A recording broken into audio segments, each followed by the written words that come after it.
Hello everyone, आप सभी का हमारे YouTube चैनल हिंदी कोश में स्वागत है। मैं रजनी मिश्रा आप लोगों का स्वागत करती हूँ और आज मैं लेकर आई हूँ वर्ण विचार की ही श्रृंखला में व्यंजन। इससे पहले मैंने आपको स्वर बताया, स्वर की मात्राएं बताई, वर्णमाला ही चल रही। वर्णमाला कहने के लिए एक छोटा सा शब्द है कि वर्णमाला तो क ख ग होता है, लेकिन वर्णमाला अभी मैं 3-4 वीडियो बना चुकी हूँ, उसके बाद भी अभी हमारा चैप्टर फिनिश नहीं हुआ है और ये बहुत ही उपयोगी है।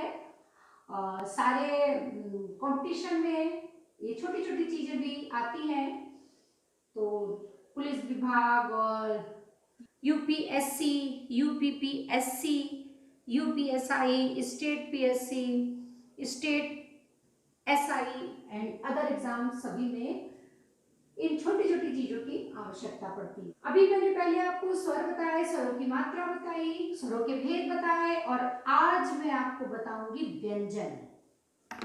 तो सबसे पहले देखिए व्यंजन किसे कहते हैं। मैं पहले भी आपको स्वर के समय भी बता चुकी हूँ। जिन वर्णों का उच्चारण पूर्ण रूप से ना होकर स्वरों की सहायता से हो उन्हें व्यंजन कहते हैं। जैसे कोई भी वर्ण ले लीजिए, मान लीजिए म ले लीजिए, म, तो किस चीज की आवाज आ रही है? हमें अ की। हमें व्यंजनों में स्वर की आवश्यकता होती है, इसलिए ये स्वतंत्र नहीं होते हैं, इनको स्वर की मदद लेनी ही पड़ती है। ठीक है, ये व्यंजनों के भेद में व्यंजन के भेद कितने होते हैं?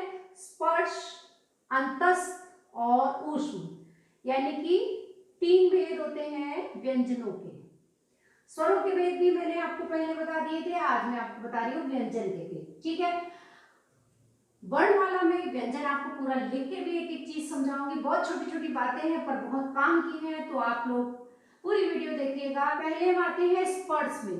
तो स्पर्श जैसा कि आपको नाम से पता चल रहा है, स्पर्श मीन्स क्या होता है? छूना। जिन वर्णों का उच्चारण करते समय वायु मुख से, वो मैं बोल के आपको लिखूंगी जब तब बताऊंगी, मुख के विभिन्न स्थानों को स्पर्श करती हो उन्हें कहते हैं स्पर्श व्यंजन। स्पर्श व्यंजन कौन से होते हैं? एक क ख ग घ ङ च छ ज झ न ट ठ ड ढ ण त थ द ध न प प ब भ म। ठीक है, ये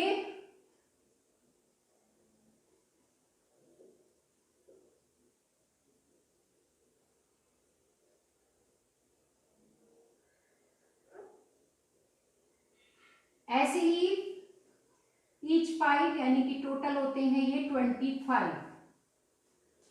ठीक है, अंतस्थ व्यंजन दूसरा भाग इसका क्या है? अंतस्थ व्यंजन। अंतस्थ जिन वर्णों का उच्चारण करते समय जीभ मुंह के किसी भाग को पूरी तरह स्पर्श ना करे, तो ये कौन से होते हैं? य, र, ल, व। कोई भी अंग अच्छे से स्पर्श नहीं हो रहा है। यहाँ क्या है? क, ख, ग, घ, तो ये स्पर्श होते हैं और ये होते हैं अंतस्थ। तीसरा आता है ऊष्म। ऊष्म का मतलब क्या होता है? गर्मी। ऊष्म को ही संघर्षी भी बोलते हैं। ठीक है, अगर वन वर्ड क्वेश्चन होगा तो आपको ये भी पता होना चाहिए। ऊष्म को ही संघर्षी कहते हैं। जिन वर्णों के उच्चारण के समय मुंह से वायु तेज गति से रगड़ खाने के कारण गर्म होकर निकलती है। तेज गति से रगड़ खाती है और गर्म होकर निकलती है, उन्हें कहते हैं ऊष्म व्यंजन। और ये ऊष्म व्यंजन भी होते हैं 4। ठीक है, कौन कौन से? श, श, स, ह। ठीक है, ये तो 3 पार्ट हो गए आपके व्यंजनों के और इसी में ही आता है आपका संयुक्त व्यंजन। ये भी आपके व्यंजन में ही आते हैं।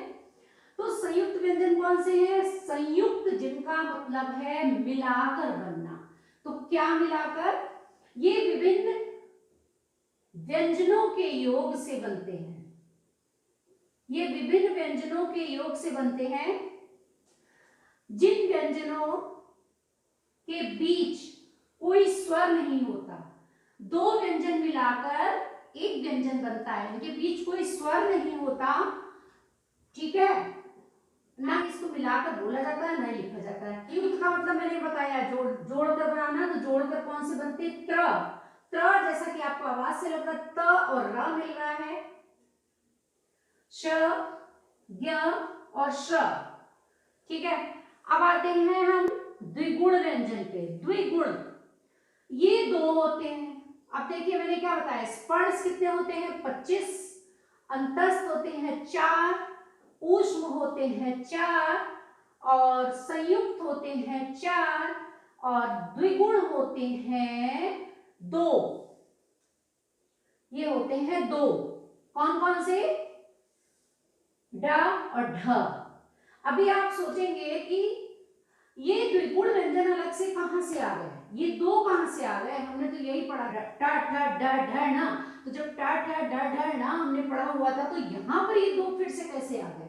तो वो भी मैं अभी आपको बाद में बताऊंगी कैसे आए। ये जो दो है, इनमें लगती है बिंदी, और इनका प्रयोग कहाँ होता है ये भी मैं आपको बताऊंगी। हिंदी में ये नवनिर्मित है। ये दो जो हैं ड और ढ, ये नए हैं। ऑलरेडी जो उसमें है आपके वर्णमाला में वो तो है ही, लेकिन ये दो नए हैं। ये केवल हिंदी में ही प्रयोग किए जाते हैं, ये संस्कृत में प्रयोग इनका नहीं होता है। अब ड और ढ कैसे प्रयोग होते हैं, जो बिंदी और बिना बिंदी का अंतर पता चले, तो ये भी मैं आपको अगली वीडियो में बताऊंगी। तो बने रहिएगा, यही व्यंजन चलता रहेगा। व्यंजन को थोड़ा और विस्तार से बताऊंगी। Thank you so